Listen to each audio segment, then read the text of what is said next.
war asxaabe waa idin salaamay war halkan waxaan rabaa inaan ka hadlo arintan CK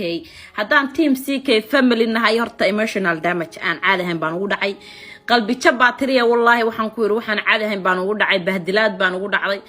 sababtoo ah horta CK waa wiil yar oo qalbi xaaran gabadhaas walaashiisa shalay kala tageen buu hambaliyay laakiin hambaliyadaas teenadeer CK runta ilaa baan ugu jecel Soomaali baan nahay inaad gabadha kaliya u soo hambaliyaysid qalad bay kugu ahayd hadaba hambaliyo diraysid bahdilaad kasta aan ugu dhacday habada hambaliyo diraysid buu waxay labada qof in awoodaha hambaliyaysid laakiin manaal kaliya oo hambaliyay de manaal kaliya ilma iska ma dhaleenadeer manaal waa weel wax lagu shubtay nin baa ku shubtay nin baa ilmaha iska leh ma fahanti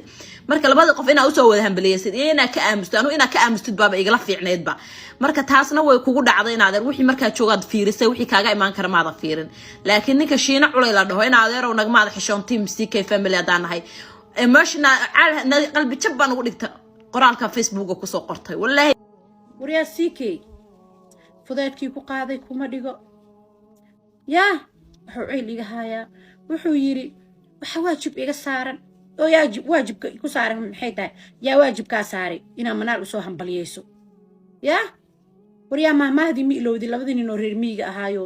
warankan aadka u quruxda badan oo aadka u birbirqayo ku fiican yahay dhayno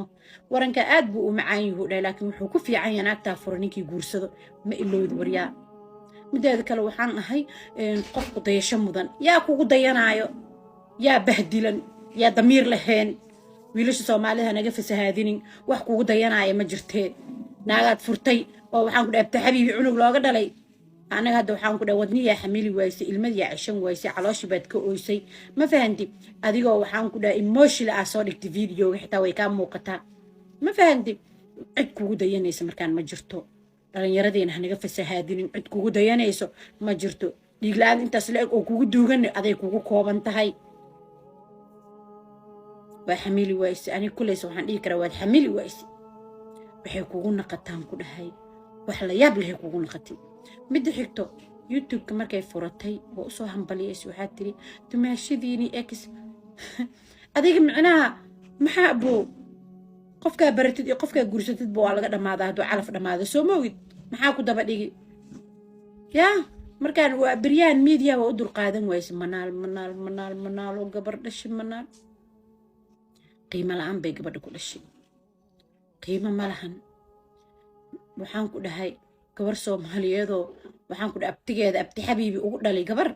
ana waxaan dhigi karaa waxay qiimo leedahay mala midda kale naagta noo babooninin hana iska dhaadhicinin abooy maxaa kugu dhacay gabdho badan ayaa hamigaaga waxaan ku dhahay hamigooda aad tahay maxaa buu isku liidaysaa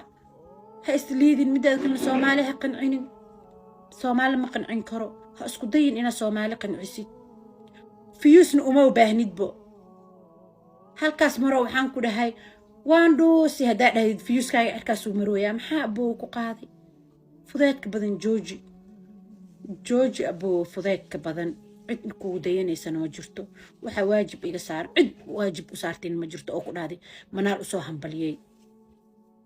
aad baan ugu xumahay anigu macnaha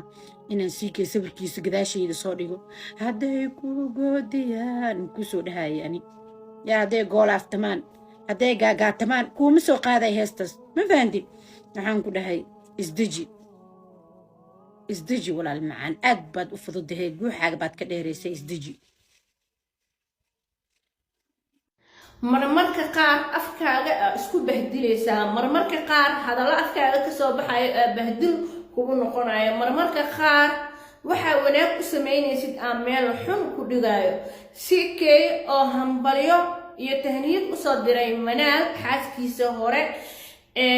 dhahay waxa uu hambalyeynaya tahniyad u diraya walaashay manaal oo gabar ugu dhalatay wadankan aan ku noolnahay history laakiin hambalyadaas uu CK soo diray waxa macquul ah inuu yacni qalbi nadiif ah niyad nadiif ah oo hambaliyada ugu soo diray manaal laakiin maxaa ka dambeeyay shiina culay oo dhaga hadal free ah habada u soo marsiiyay CK wuxuu ugu jawaabay meel walba ka muuqo waa lagu muuna beelaa oo ula jeeda micnaheeda ujeedkiisa uu yahay yacni meel aan lagaaga baahnayn dad agtooda qiimo ka lahayn oo yacni adiga waxba agtooda ka ahayn inay u hambaliyay